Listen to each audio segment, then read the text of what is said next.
everybody, welcome back. And I am so happy to introduce to you Rani Borkar, who's the Corporate Vice President, Azure Hardware Systems and Infrastructure. Oh yeah, I'm up here giving an infrastructure session at a developer event because it's me.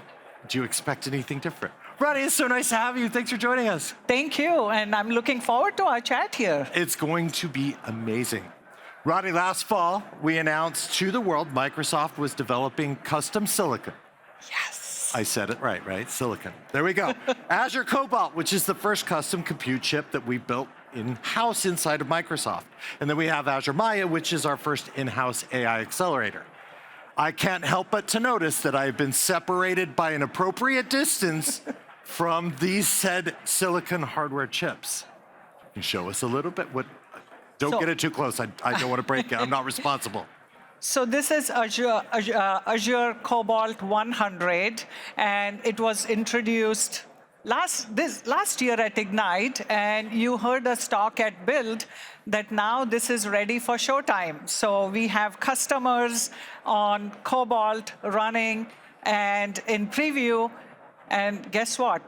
When you design these chips and you actually have real traffic running on it, it's the proud moment for folks like us. So we have, I won't go through the whole list, but we have Teradata, Siemens, Elastic, and many more. And I look forward to continuing to announce how many customers are running traffic on this. So very exciting. That is By so the way, cool. The first one for Microsoft.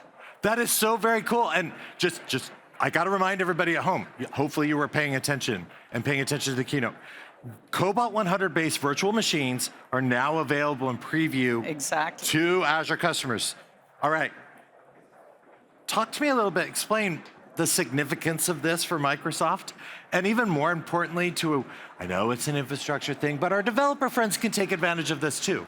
Absolutely. So first of all, it's a great thing for Microsoft. As you know, we get a lot of products from our partners in the industry. This is Microsoft's first homegrown silicon that is actually going to preview. So that in itself is a big deal, giving us the diversity of supply. And then what is the big deal for the developers that I always like to talk about metrics. So really 3 metrics to think about, right? Performance, power, scalability. So in performance, very, very proud to say this is giving us 40% better performance than what is in from ARM-based servers from what is in Azure today, right? And our own flagship Teams is actually showing performance up to 45%. Wow. So that is exciting in itself, right? The second thing is power, very, very important. And Cobalt is one of the very power-efficient processor that we have out there. And that's great because that means you're using less energy from the data centers, right? Third thing, when you are running a cloud, scalability is very, very important. And so given the characteristics of the bandwidth and efficiencies that Cobalt gives, it means that we can actually make it more available for many people and drive those efficiencies and help give better user experience. I can see why you're so very proud of this, because you talk about more power in terms of compute. Well, so more capability, right? Better performance, less power, and more scale. Exactly. So super cool. Satya brought us another key piece of news in his keynote about the general availability. Yes. About the Azure ND MI300X VM series. Talk to us a little bit more about how this particular series is going to help our developers run AI workloads. Absolutely. Again, so first of all, very exciting news. Our teams have been working very, very hard to bring MI300X generally available. And what is beautiful about this one is Microsoft is the first one to bring to market MI300X. And that's why I said we've been working very hard for Microsoft to bring this. Now, we have optimized. Why should we be excited about this? MI300X is an AI accelerator chip. And we have optimized VMs to basically give us great performance on large language models. In fact, MI300X brings industry-leading high bandwidth memory, or what we say HBM, high bandwidth memory capacity. And so that's great because now these large language models can fit in the memory of these GPUs. So overall, very exciting news for developers. Now you can do a lot. You have diversity of supply. And so let's go. You have the capability. We have the capabilities. And if I may add one more thing, with this now, Azure is a complete AI accelerators platform. There you go. That's the quote right there. Something that we've heard leaders here at Microsoft talk about is a systems approach to building cloud infrastructure in this area of AI. Can you break down a little bit more for our audience here and online, what that means? Yeah, so first of all, what is unique about us at Microsoft is, what we said, the systems approach. So what do we really mean? As the rate and pace of technology and innovations is growing, especially in the era of AI, you can't just optimize one layer and basically say, I can deliver what the AI workloads need.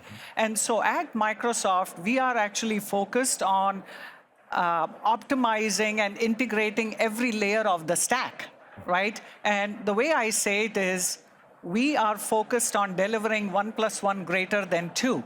Because when you're optimizing just one thing, you get those benefits. We are optimizing every single layer. Why are we doing this? Because workloads come in, have very different characteristics. And so one size does not fit all. You really have to optimize for those specific workloads. And so we are working not just with the Microsoft Maya accelerators, for example, but also with the industry offerings and really bringing the best choices for our customers. Because, at the end of the day, we don't do innovation for the sake of innovation. Yeah, somebody like me will say, oh, yeah, but innovation is cool, and we should all do it. But innovation is because customers are always front and center. So, that's what we are doing so that we are making bold choices to really get the new offerings in the industry on time to market and be the first ones to market, right? So the customers have the choices and they have the optionality. Mm-hmm. And it's really now the next stage, right? Getting developers to start building upon these platforms. Absolutely. Right? Start leveraging it. There's a lot of power. I'm not allowed. I can't go over there. Can't go over there. There's a lot of power in what we have there. Now, I'm going to ask you, how do our customers learn more? And more importantly, how can they get started trying Cobalt 100 while it's in preview? Well, so first of all, thank you for asking the question. You've asked me great questions. And I know I didn't pay you for that question, but I am going to buy you coffee after this, okay? Because this is my favorite question, and I didn't pay him for that. But seriously, we want developers to now start using our Cobalt. And on the website back there, or we will share, where you can go to sign up for that, right? But very critical and very important that we start using Cobalt, because as we start using it more, we can continue optimizing. One of the beauty of, what we are doing at Microsoft, going back to your earlier question, we are focused on both optimizing the hardware stack and the software stack.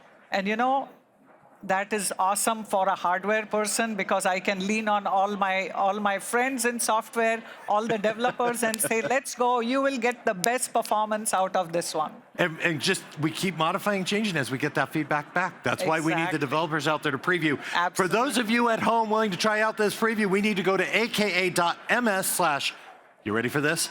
Cobalt 100-VM-preview-sign-up. I am not repeating that because I did it in one take. Rani, thank you so very much. Thank you for coming. Thank you for showing this incredible hardware. It is absolutely, it's down. No, I'm not. No. Oh, there goes my career. See? It's good. I'm done. We're back with more after this.